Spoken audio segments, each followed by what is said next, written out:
कैसे? फिर मां पलने की ओर जाती है। पलने के पास जब गई माता कौशल्या ने, उस समय पलने में उस बालक को सोया देखा तो गोस्वामी जी ने कह दिया कि हे भाई देखो, ये प्रेम है। यहाँ वहां दुई, वहां भी यही बालक, इसी रंग का, इसी रूप का। यहाँ वहां दुई बालक देखा, मति भ्रम मोर की आन विशेखा। प्रेम से बोले सच्चिदानंद भगवान की। यहाँ भी वही बालक, यहाँ भी वही बालक और वहां भी वही बालक। मति भ्रम, माता कौशल्या की बुद्धि में भ्रम हो गया। ये क्या हे भगवान, ये क्या हो गया? राम देख जननी अकुलानी, प्रभु हंसी दिन है मधुर मुस्कानी। अपने माता कौशल्या को भयभीत देखकर राम ने, भगवान बालक बने राम ने, उस समय अपने माता को देख करके मुस्कुरा दी कि हमारी माता भयभीत है। इसलिए राम ने अपने भक्त को दिखाया, अपने मां कौशल्या को दिखाया। उस मां कौशल्या का भाग्य तो देखिए, इस आत्मा का भाग्य तो देखिए कि ब्रह्म ने बालक बनकर के आज पलने में डोल रहे हैं। देख रावा मां कहीं पुनी, देख रावा मां कहीं पुनी, अद्भुत रूप अखंड, रोम रोम प्रतिलागे कोटि कोटि ब्रह्मांड। प्रेम से बोली सच्चिदानंद भगवान की। माता को भयभीत देख करके भगवान राम ने, पुत्र बने, बालक बने, शिशु बने, भगवान ने दिखाया कि हे माता, तुम देखो, जो देख रही हो वो नहीं, मैं तो वो हूं। क्या देखी माता ने?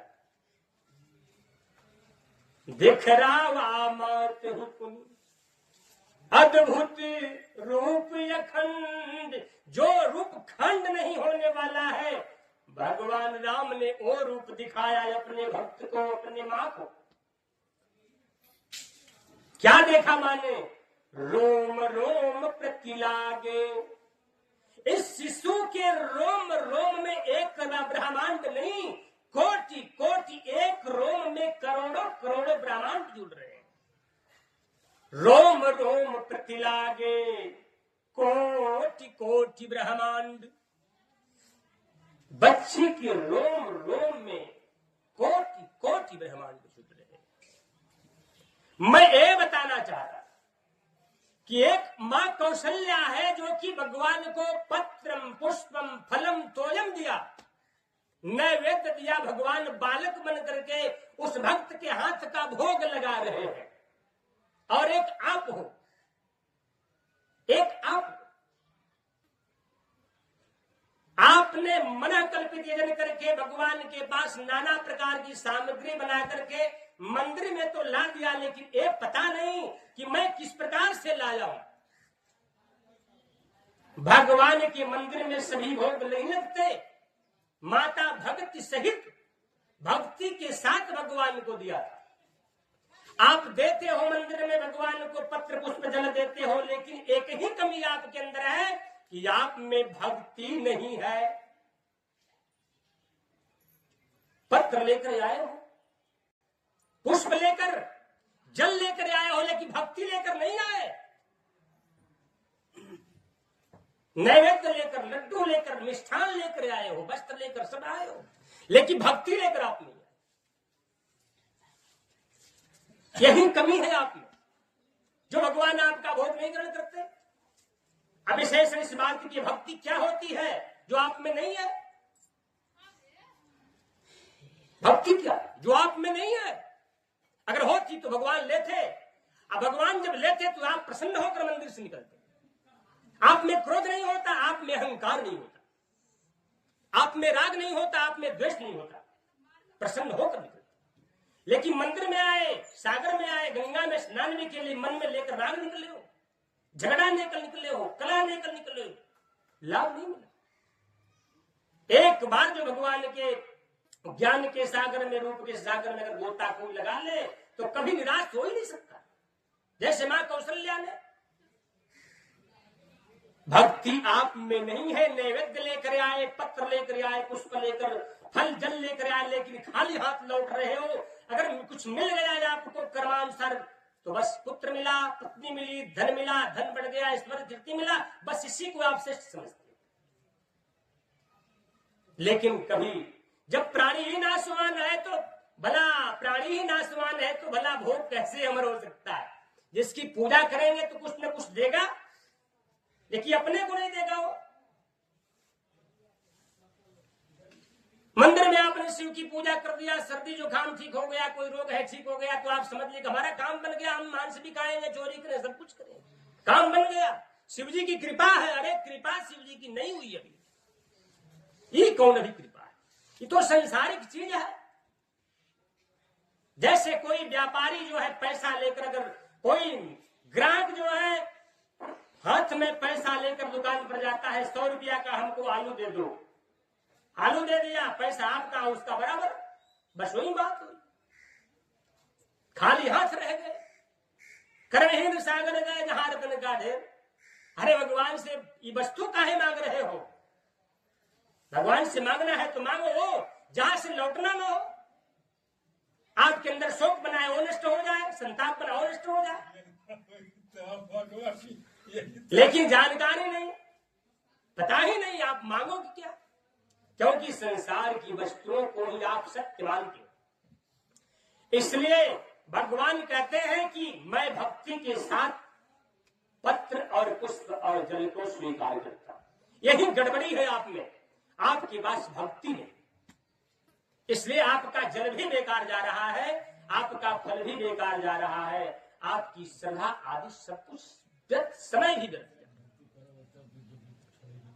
भक्ति क्या है अब मैं बताता हूं, देख लीजिएगा। अगर होगा तब तो ठीक है, अगर नहीं है तो समझिए कि हमारे अंदर नहीं, हमको भक्ति करना चाहिए, तब भगवान को हम देंगे तो सार्थक हो। भक्ति है प्रथम भगति संतन कर संगा। क्या आप सत्संग करते हैं? सदा सदा संत के साथ रहते हैं आप? भक्ति तो भगवान का सत्संग है, सत्संग में कभी आप रहते नहीं तो भगवान की भक्ति आप में है कहां? इसलिए भगवान आपका पुष्प जल कैसे ले? प्रथम भगति। भगवान कहते हैं जिसके अंदर अगर सत्संगति हो और हमें पुष्प अर्पण करे, जल अर्पण करे, तो मैं दौड़ कर लेता। प्रथम भगति संतान कर संगा। दूसरा, दूसर रति मम कथा प्रसंग। दूसरा भक्ति है हमारे कथा प्रसंग को श्रवण करना। अब पूछता हूं कि कितने दिन आप भगवान का कथा श्रवण करते? अचानक कभी कभी कुछ कुछ श्रवण करते हैं, कभी कभी। जैसे बाल्टी का पानी, बाल्टी को आपने कुएं में डाला और कहीं बाल्टी बीच में रस्सी टूट गई तो पानी निकाल लेंगे? लड़ी टूट गई, काश धागा लगा रहता, रस्सी और बाल्टी का संबंध बना रहता एक रस, तो पानी आ जाता, लेकिन टूट गया, मतलब लड़ी आपकी टूट गई। ये बताइए कि आप लोगों ने आज सुबह में भोजन किया है? सुबह में भोजन जब कर ही लिया तो शाम को भोजन मत करना, तब पूछिएगा सवेरे आपकी क्या हालत हो रही है। पैर नहीं चल सकते, शरीर में कंप हो जाएगा, थकान हो जाएगा कि नहीं? जब लड़ी टूट जाती है किसी चीज की तो उसमें शोक संताप आ जाता है। इसलिए भक्ति की लड़ी टूट जाती है कभी कभी, और एक निरंतर में अंतर है। मैं यही आप लोगों को बता रहा हूं कि भक्ति का पहला अंग है सत्संग, और एक दिन नहीं, आप लोग नित्य सत्संग करें, सदा करें। प्रथम भगति संतन कर संगा, दूसर रति मम कथा प्रसंगा। और दूसरा भक्ति भगवान राम की, भगवान प्रभु की है, कथा का श्रवण। जहां हरि कथा अगर हो रही हो सदा, उस कथा का पान करो। सौभाग्य आपका है सुनने का। गुरुपद पंकज सेवा, गुरु के शरण की सेवा करो, लेकिन आपके पास गुरु ही नहीं तो सेवा करेंगे किसका? पहले गुरु होना जरूरी। गुरु बनाइए, तब क्रिया आपकी आरंभ होगी। गुरु के शरणागतों की सेवा। तीसरा, चौथा, गुरुपद पंकज सेवा, तीसरी भक्ति अमान। ये भी सेवा गुरु का करे तो मान से अलग होकर। गुरु के सामने बड़प्पन न दिखाए। गुरु के सामने अगर आना है तो अहंकार को, स्वरूपाभिमान, धनाभिमान, ऐश्वर्याभिमान, पदाभिमान, पद का अभिमान छोड़ करके गुरु के पास आए। गुरुपद पंकज सेवा, तीसरी भक्ति, भगवान की तीसरी। चौथी भक्ति मम गुणगन, गाना है गुण तो मेरा गाओ। संसारिक वस्तुओं का, संसारिक प्राणियों का, सांसारिक राजाओं का गुण गाने से क्या फायदा? गुण गाना है तो मेरा गाओ। चौथी भक्ति मम गुणगन करे कपट तज, इसमें भी कपट नहीं होना चाहिए। अच्छा, भगवान के गुण गाने में कोई कपट न हो, इसका मतलब क्या है? हम जैसे कथा पर बैठे हैं, अभी कथा आप लोगों को सुना रहे हैं, लेकिन भगवान ने कहा कि इसमें कपट न हो। ये आप कैसे जान सकते हैं कि हमारे अंदर कपट नहीं? कैसे जान सकते हैं? क्या पहचान इसका? कपट शब्द जो है ये संकेत करता है प्राणी को कि कथावाचक को, भगवान के कथा जो कह रहे हो उनके अंदर कपट का व्यवहार नहीं होना चाहिए। कपट का मतलब, हमारा रिश्ता अगर भाई से हो तो भाई से कोई कपट नहीं। हमारा रिश्ता पत्नी से अगर हो तो कोई कपट नहीं। हमारा रिश्ता गांव से हो, संबंधियों से हो, आदि आदि प्राणियों से, मित्रगणों से संबंध कोई हो, तो किसी से किसी प्रकार का कपट न हो। इसका नाम है कपट छोड़ करके भगवान का गुण गाओ। मित्र के साथ कपट करेंगे और पत्नी के साथ कोई कपट करे, और पुत्र पिता के साथ कपट करे, पिता पुत्र के साथ, प्रजा राजा, राजा प्रजा के साथ कपट करे, शिष्य गुरु, गुरु शिष्य के साथ कपट करे, ये है भगवान के साथ धोखा। इन सब कपट को छोड़ करके भगवान अपने गुण को गाने को कह रहे हैं। यही है भगवान की भक्ति। अब देख लीजिएगा आप लोग अपने अपने मन तन के अंदर कि हमारे अंदर कपट है कि नहीं। नहीं होगा तो समझ लीजिए कि अपने को बदलने की चेष्टा करेंगे। मंत्र जाप, भगवान के मंत्र का जप करना आपका काम है, भक्ति। लेकिन जब गुरु ही नहीं मिले तो मंत्र मिलेगा कहां से आपको? छठदम शीलता धारण करो। शीलता का मतलब होता है कि कोई चाहे आपको कुछ भी क्यों न कह दे, लेकिन आप शांत रहो। शील गहन, तुलसीदास जी कहते हैं, शील गहनी सबकी सहनी, कहनिया मुख राम, तुलसी रहिए यही रहनी, संत जनन को काम। प्रेम से बोली सच्चिदानंद भगवान की। शीलता को धारण करो।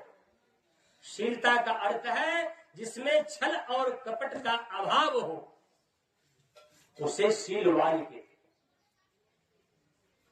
शीलता का गहना पहनो, केवल कपास का बना हुआ गहना नहीं। धातुओं का बना हुआ गहना नहीं, गहना पहनना है। तुलसीदास जी बोले, संत जन बोले, शीलता का वस्त्र पहनो, शील गहनी सबकी सहनी। अरे सबकी सहनी, यहां माता की बात, माता का बात आप नहीं सर सकते हो। पिता ने कुछ बोला, आप पिता के शब्द को नहीं सर सकते। गुरु ने शिष्य को कुछ बोले, डांटे, आप शिष्य गुरु की बात को नहीं सहन कर सकते, तो भला और किसी की बात को, बाहरी लोगों का बात कैसे सहे। लेकिन गोस्वामी जी ने कहा कि शील गहनी सबकी सहनी। आपके साथ चाहे कोई जैसा क्यों न व्यवहार करे, लेकिन आप सबका सहन करें। अपने अपकार करने वाले पर जो दया दिखाता है, जान रहे, अपना अपकार, अपने अपकार करने वाले पर जो दया दिखाता है, जैसे किसी ने आपका खेत चरा दिया, फिर भी आपने उस पर दया दिखाया। किसी ने आपको गाली दिया है, लेकिन आया शरण में लेके आपने उसको क्षमा कर दिया। शरणागत को जे तजही निज अनहित अनुमान। भगवान राम कहते हैं, वो मेरा शत्रु है, मेरा भक्त नहीं, जो शरण में आए हुए का त्याग कर देता है। शरणागति को जे तजही निज अनहित अनुमान। तेनर पामर पाप में तिनहि बिलोकत हानि। वैसे पशु के समान मनुष्य को देखने में हानि होती है, जो शरण में आए हुए को शरण नहीं दिया। इसलिए सबकी सहनी। माता कुछ अगर बोले तो माँ की बात को सहन करने का क्षमता रखो। पिता अगर आपको कुछ बोलते हैं, डांटते हैं, तो उनकी बात को सहन करने का क्षमता रखो। गुरु आपको कुछ समझाते हैं, डांटते हैं, तो सहन करने का क्षमता। उसी प्रकार भगवान भी अपने भक्त को डांटते हैं, उसको सहन करने की क्षमता। इस प्रकार से सहने की क्षमता जिसमें हो जाती है, तो भगवान कहते हैं मेरी भक्ति है। शील गहनी सबकी सहनी, कहनिया मुख राम। और मुख जब खुले, तो उस समय मुख से राम निकले। लेकिन मुख खुलता है आपका तो काम निकलता है, ठीक उल्टा विपरीत है। लेकिन गोस्वामी जी ने कहा कहनी ही मुख राम। मुख से राम बोलो, लेकिन केवल मुख से नहीं बोलो। एक आप में कमी है, आप सब में कमी है। एक आपने मुख से राम बोलते हैं, लेकिन एक चीज से आप, एक स्थान से राम नहीं बोलते। गोस्वामी जी ने कहा केवल मुख से नहीं, कहनी ही मुख राम। हृदय से भी राम बोलो और मुख से भी राम बोलो। विशेषता इस बात की कि आप मुख से बोलते हैं और हृदय से नहीं। हृदय में तो कुछ और है, हृदय में तो अहंकार है, हृदय में तो लोभ है, हृदय में ममता है, हृदय में लोभ है, स्पृहा है, ईर्ष्या है, घृणा है। बाणी केवल राम की ऊपर से, मुख से आ रही। यही आपके अंदर दोष है। कहनी मुख राम तुलसी रहिए, यही रहने संत जनन को काम। प्रेम से बोले सच्चिदानंद भगवान की जय। तुलसीदास जी कहते हैं इसी प्रकार से संत जन को रहना चाहिए। ये भक्ति है। मैं आपके शरीर में रहने वाले अंग बैगुण को बता रहा हूं, कमियां बता रहा हूं। सचिव वैद्य गुरु तीन जो प्रिय बोलई भय आस, राज्य धर्म तन तीन का वेग ही हो ही नाश। मंत्री, राजा का मंत्री, सचिव मंत्री का पर्याय नाम है। सचिव वैद, और वैद मतलब